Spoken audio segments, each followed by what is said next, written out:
And we are back. Appreciate y'all. We live? Wait. We live? Yeah, what we doing? Yeah. what we doing? Not messing around, man. Hey, we are back with another edition of the Doin Alright podcast. Appreciate y'all for coming in and loving on us and all this. We are back in the rotation of things. Brian, me and Brian was talking backstage. Yeah. You know, we're gonna still do our thing. We're gonna break down the bad film from the game before. Sure. And we're going to keep coming in here and watching the film to break down the opponent that we got to play against. We got to cut 3 more games, Brian. Yeah. But, man, draft season is afoot, boy. It is. Draft season is afoot. So me and Brian are going to be prepping for that.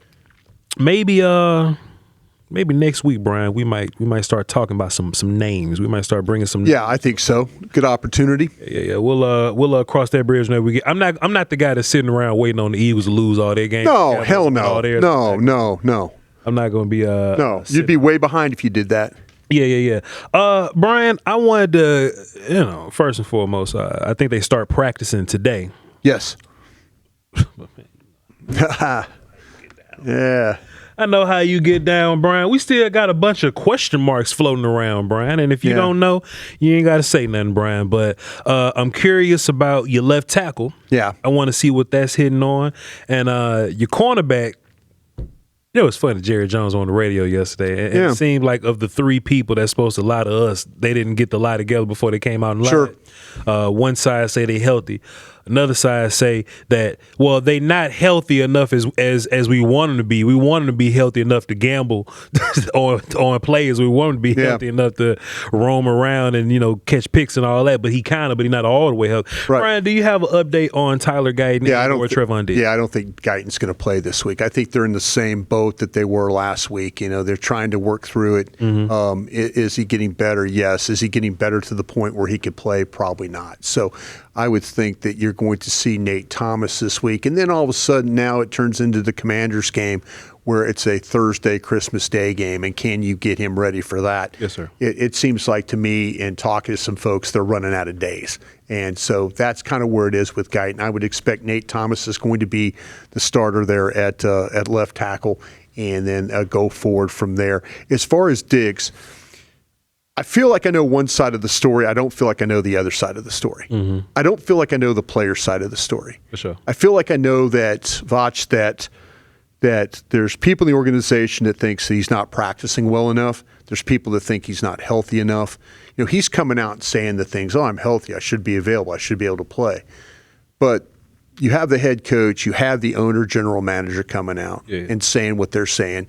I know what their side of the story is. And I say this not from what I'm listening on, any platform you and I are on. Sure. It is talking to people within the organization that are telling me this. Now, I wish I knew the player side of the story. Yeah. I wish I knew that the player, was – I think the player wants to come out and say, the right thing. Hey, I'm ready. I don't know what the problems are. Mm-hmm. But there clearly is a disconnect. If I knew the player's story completely, if I had eyes on him practicing, that would sure help me a lot to be able to understand that. But from their side of things, there's not a good practice going on right now. It seems very much the description of it is going through the motions as far as the practice goes. Yeah. Now, I'd love to be able to put my own eyes on that and see how that really, really is. Sure. But like I said, I believe him, by the way. But go ahead. You believe the coaches. I believe the coaches that are saying that we're not seeing what we want to see from practice. I feel like if Diggs went out there and was showing you good things at practice, he's doing good leadership stuff. He said, "Hey, y'all, I've changed, and I'm good at corner, and y'all need corner." I think we'll see Diggs if he was doing that was right the case. thing. I agree. But I think there's always 2 sides of the story here, and this is listening to Jerry Jones, Stephen Jones, Brian Schottenheimer talk. But there's people in the organization too. There's sources we have that are able to say, "Hey, listen, it's just not going. It's just not going this way." So, we'll. If he's not active this week, then we're not going to see him the rest of the year. That he immediately goes into that category of then he would stay away from the team and not be activated, and so that means his career for the Dallas Cowboys very well could be over. Now, Brian, depending on this week. Now, Brian, one of these days, I developed a hell of a draft theory. Sure. That I want to share with you.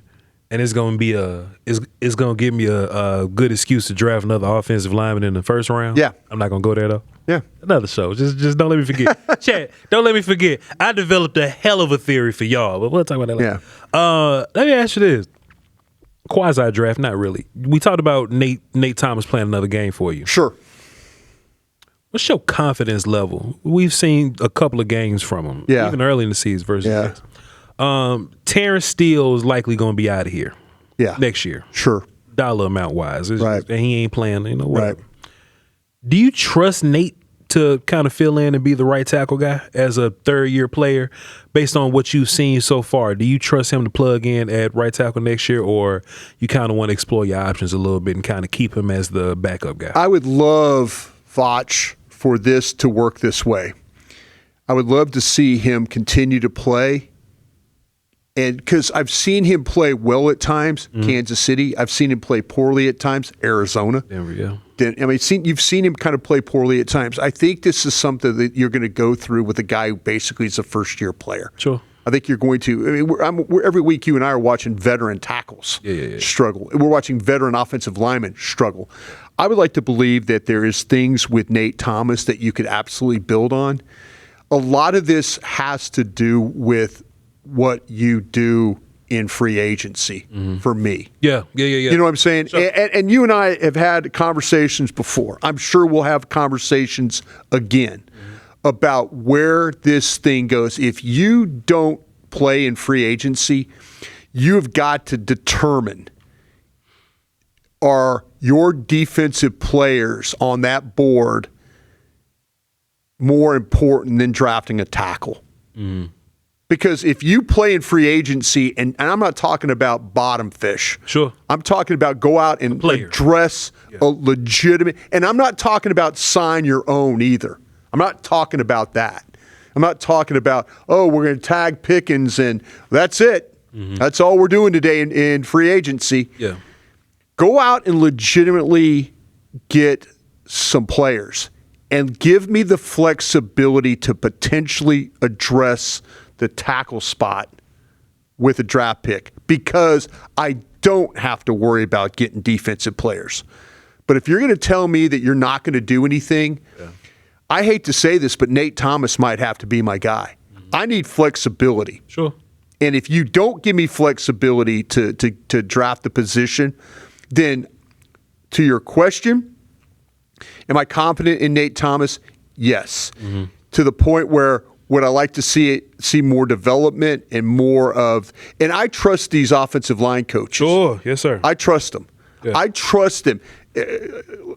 Right now, I'm not trusting Aaron Whitecotton very much. Yeah, you know what I'm saying? Yeah. Yeah. You know, where's this all going? Even the best of your players looking weird over. Yeah. Yeah, so to me, if I feel like that I could, an off season of Nate Thomas coming in and knowing that he's competing or could be the starter at right tackle, I'm all. I have worries about Guyton. How about Guyton's health? Yeah, Guyton, for sure. Guyton, a young man, and high ankle on high ankle on high. You know, it just seems like there's always something with these guys. So where's my trust? If you ask me my trust in Nate Thomas, where's my trust in Guyton as well? Let me look at my theory, and I'm gonna share it with you now, Brian. Since we ain't gonna talk about the Chargers for a long time. Let me just share my my theory for you, Brian. I think you'll have trouble with the Chargers offense. By the way, that's just me talking. Yeah, we definitely will. But it's draft season. What are we doing? Brian, how about this? This is why I think you can spend another first round pick on an offensive lineman. Even with the defensive. Even with your first, that's a whole nother discussion. Yeah. But I'll tell you why, first of all. There's some people in Cowboy land that are saying you can't draft the offensive lineman in the first round because you spent too many first round picks on offensive. That's not there's right. A lot of people saying that, right? Yeah, that's not right. And I think they're correlating that with the previous offensive line that had 3 1s on it, right? Right. Here's the difference, Bryan Broaddus. You ready? Yeah. Chat, y'all ready? Tell me if I'm capping or not. If I'm capping, then fine. You spent 3 first-round picks on the current offensive line that you have. But how many true first-round talents did you spend those first-round picks on? Yeah. See, Tyron Smith was drafted, what, 8 or something? Yeah. He's a first. 8, 9, yeah. 9, yeah. He was a first-round talent that you spent a first-round pick on. Oh, you're talking about where they were picked. Zach Martin is a first-round talent. 13, I believe, yeah. That you spent a first-round pick on. Yeah. Travis like a second-round talent. He was like a first-round pick. Tyler Guyton, especially on my board. Travis was picked in the 3rd round. Frederick? Yeah. 3rd-round grade? Oh, 3rd round grade picked at 30. Yeah, 30. So first-round pick. Right. Second-round grade. Some people had him later, but whatever. Sure.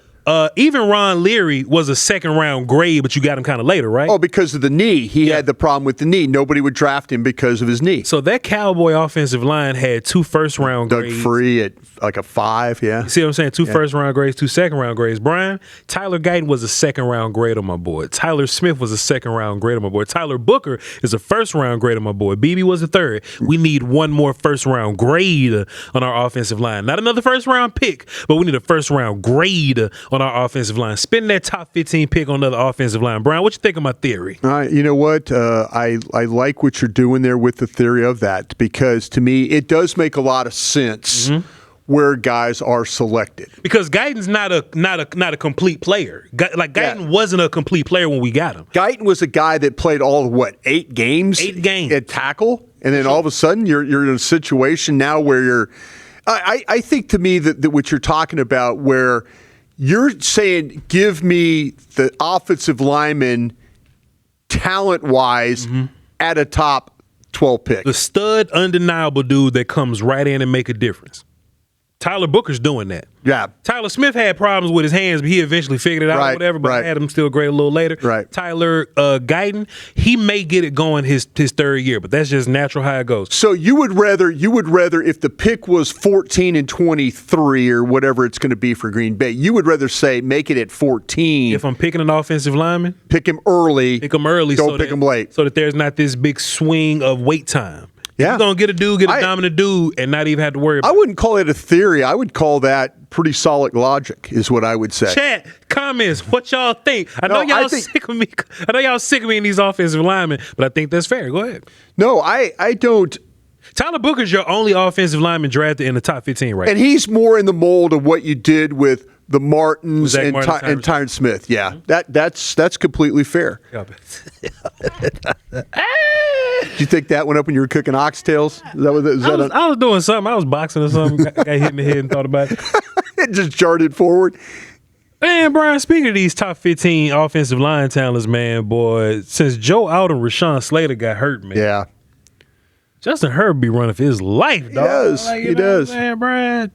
I think that if you're going to have a great day versus the Chargers, Cowboys defense-wise, Chargers offense, I would implore the Cowboys to take advantage of some of their offensive line woes. Come on, man. Now, Brian. Come on, man. Now, Brian, we're not quite in the world where you're living in fantasy land now. What my man last week, the left tackle started with an S. School. Yeah. School ain't give up no pressure, Bryan Broaddus. School against. Let me tell you where I'm back, Brian. They got a cat named Foster Sorrell on their practice squad. Let me tell you where I'm back. Foster Sorrell can block us up. I don't know who that dude is, Brian. Yeah.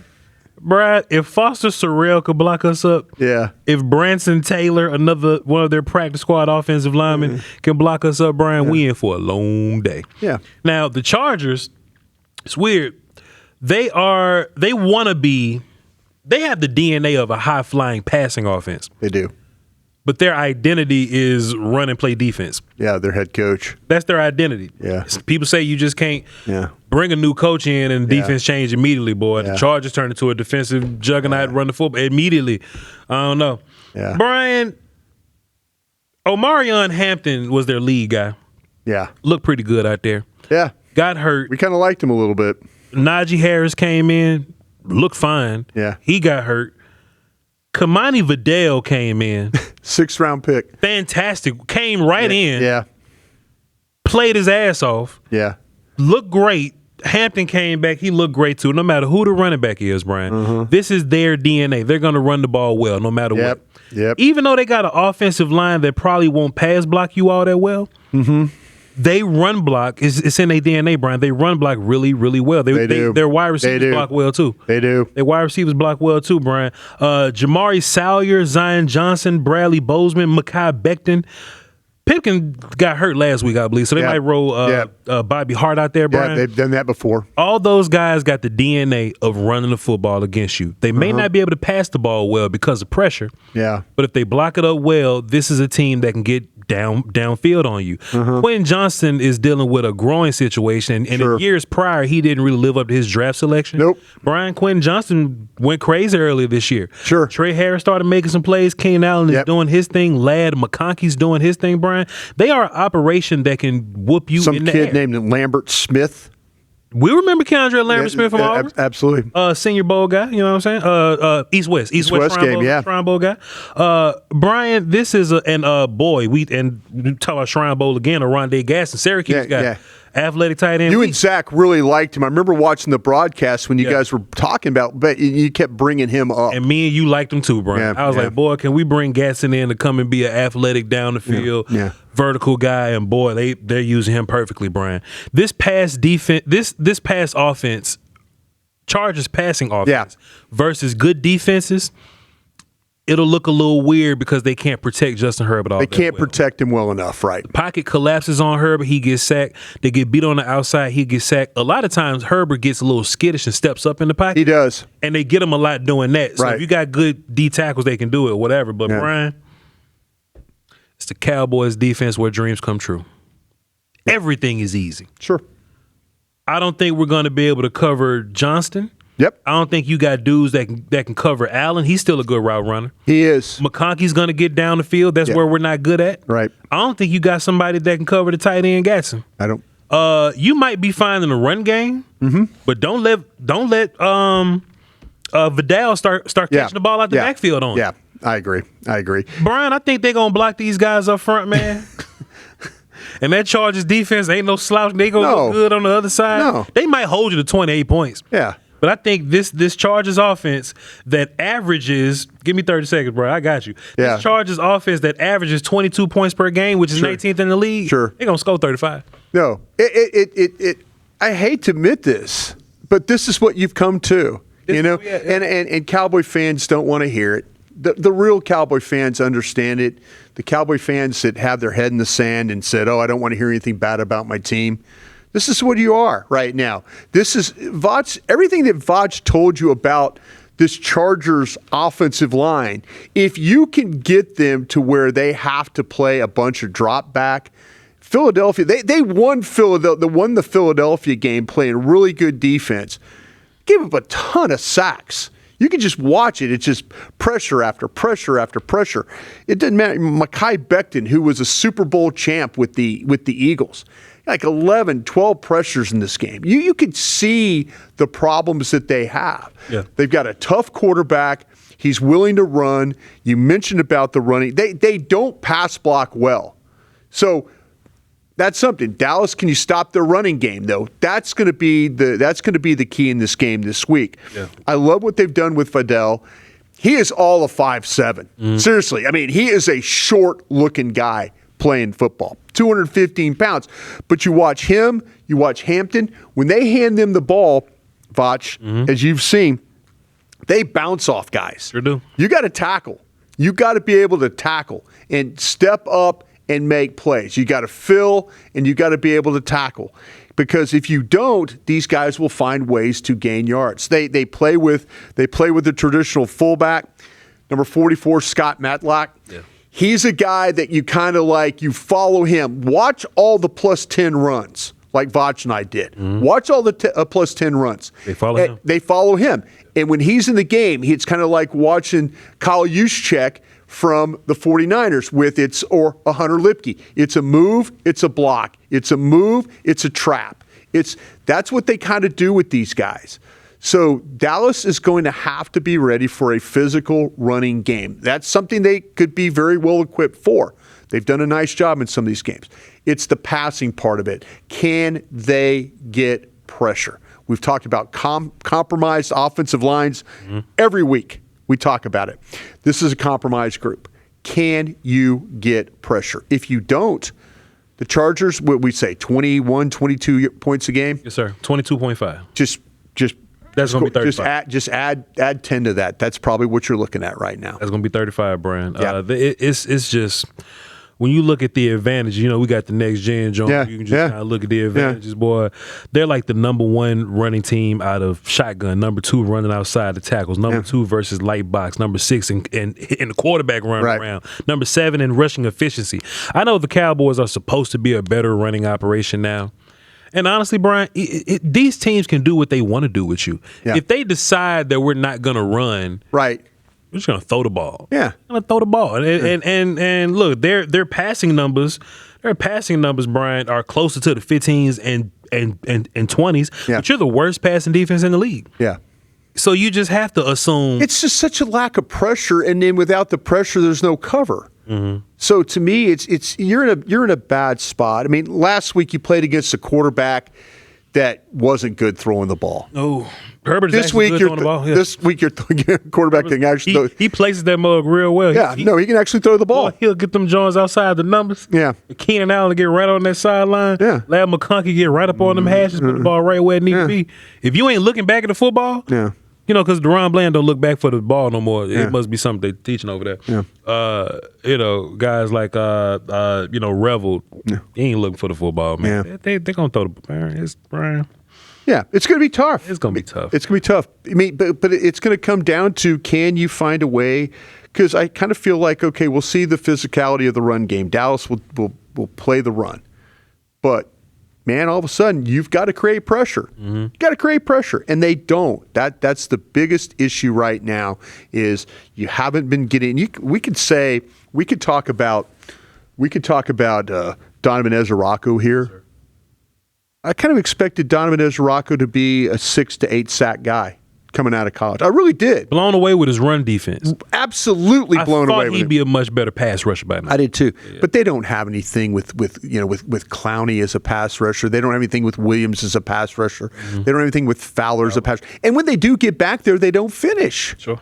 And this is the one quarterback that if you get back there and you don't finish, he's going to take off running and beat you that way. Sure. I sound very doom and gloomy there, right?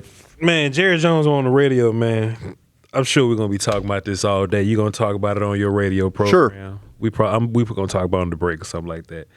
Man, Jerry say, damn, boy. He said it just like this. He say, damn, boy.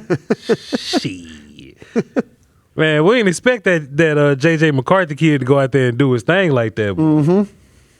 Boy, Jerry went out there and said, he say, I'm confused, man. He say, all these quarterbacks we supposed to be good against. Yeah.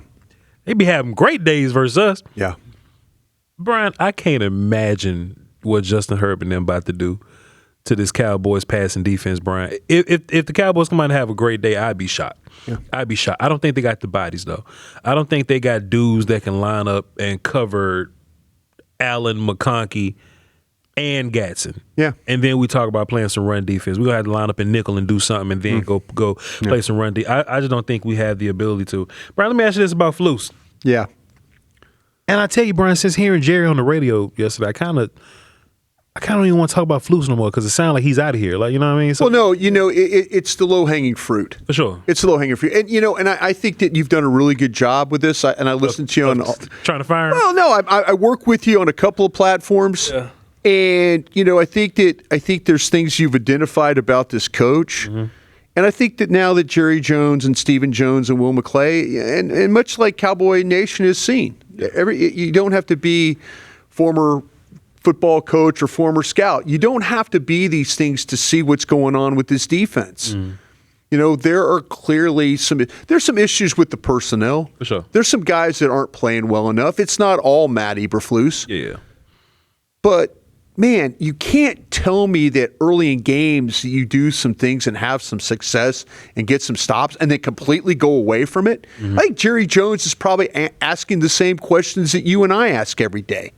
Why? Mm-hmm. Why? Why are we doing this? Why do we come and bring pressure? Why do we attack? Why do we cover well? And then all of a sudden we act like we've never done it before. Yeah. You know, that's the questions as a general manager you have to ask yourself. That's the questions I'm sure Brian Schottenheimer's asking right now. For sure. He's probably looking at this situation and he's thinking, and listen, just a gut feeling, not even talking to anybody. I think the die has been cast. I think the die has been cast here. Yeah. I think they have to do something at defensive coordinator now. Yeah. I don't think they could sit there and think, oh, we'll bring back and everything will be just fine and we'll go out and get some players. I don't think that's the case. I think they fundamentally need something different, a different direction, a different leadership, Energy, yeah. and a different voice Yeah. in that room. Because right now it's not getting it done. Brian, we're gonna come here tomorrow and talk about all the great things this Chargers defense could do. Yeah.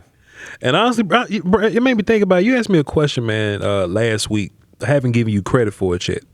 I'm gonna give you some credit for it. You was like, man, Voch Lombardi. I was like, what's up, Bryan Broaddus? You said, do you think Brian Flores has been watching the film that from the previous weeks where these defenses having some success versus the Cowboys? Sure. And do you think that Flores is gonna go out there and make some adjustments? I say, man, Brian, no way, man. Flores is gonna go out there and do what he always do. You know, Sure. what I mean? I was wrong, Brian. Let me give you credit. And this might be why I'm partially mad at Flus. Flores, if you play a lot of cover zero, Yeah. it's a man coverage. Yeah. So that means you naturally play some cover one, which is also a man coverage.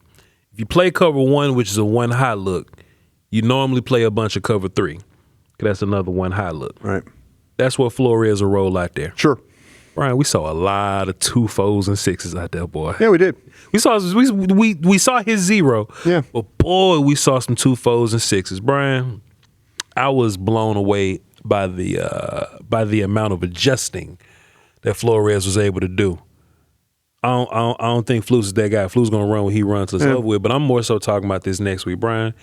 To your fantastic point last week, you think the Chargers are gonna come out here and do something different than what they normally do on film to kind of mess with Dallas a little? Oh, absolutely, absolutely. I think the thing that's really disappointing is the fact that you've had some teams adjust on you and take away the thing that bothers me a lot. Yeah.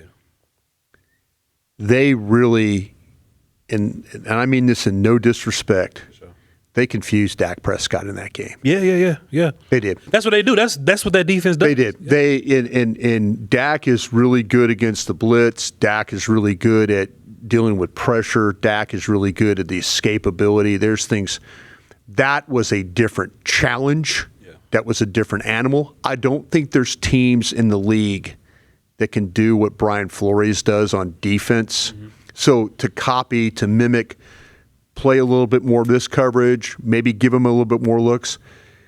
They did a really good job of confusing Brian Schottenheimer and confusing Dak Prescott. Yeah.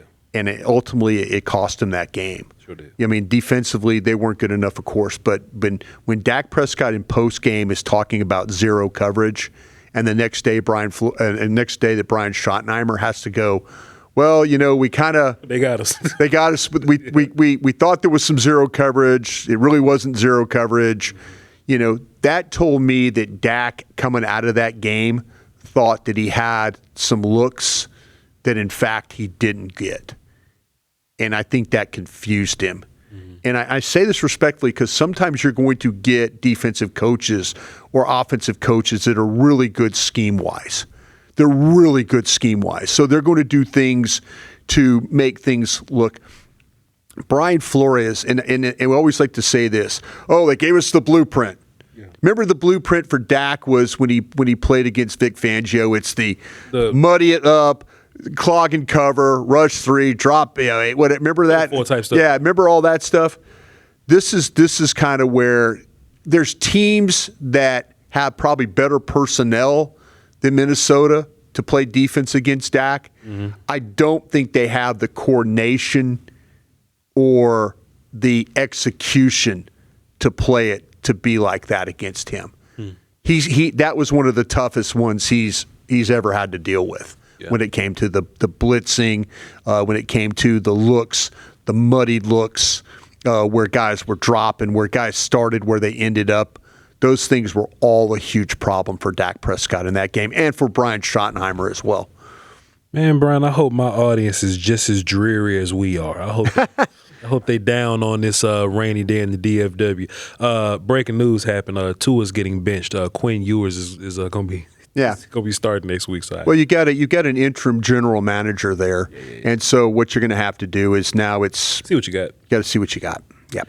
Hey, man, we appreciate y'all for tapping in with us. We love y'all to pieces, man, coming through and talking to us there. We're going to break down the Chargers defense tomorrow, which I think is an even better unit. Yeah. Might be a long day for your Cowboys there. But we're going to be in here breaking it down. And Thursday, we got some draft talk on Friday. So y'all stay tuned, man. We got a little bit of draft talk. We'll come in here, talk some philosophical draft. So we're not taking your questions. Yeah. We'll take them next week or the week after, something like that. If I never get my Twitter back, I'll take your questions. Brian ain't never taking them questions back, man. Please get Brian's fit. They've even reached out. Fans have reached out. My Cowboy Nation fans reached out to Elon Musk. Damn. Help. Damn. Help. No help yet. Shouts out to y'all, man. I will shout out Elon, but he ain't fixed your He ain't fixed my Twitter yet. Hey, man, go to crownglobalmedia.com. All the links are there. The links to my social media is there. And the Crown Global Media social links, where Brian's going to be operating part-time for now. The audio is there. The merch is there. Go get you one of them tumblers there. Get in the Crown logo, the Doin Alright logo. We might start putting Scout Eye logos on things. Scout Eye needs to go up, and we got a new show coming up, too. Got a new show coming up? Yep. Brian and Friends got a new show coming up, so y'all be sure to tap in with that. All right. We love y'all to pieces, and we'll catch y'all next time. All right? Crown. I'll try to see what the camera. We in the double shot.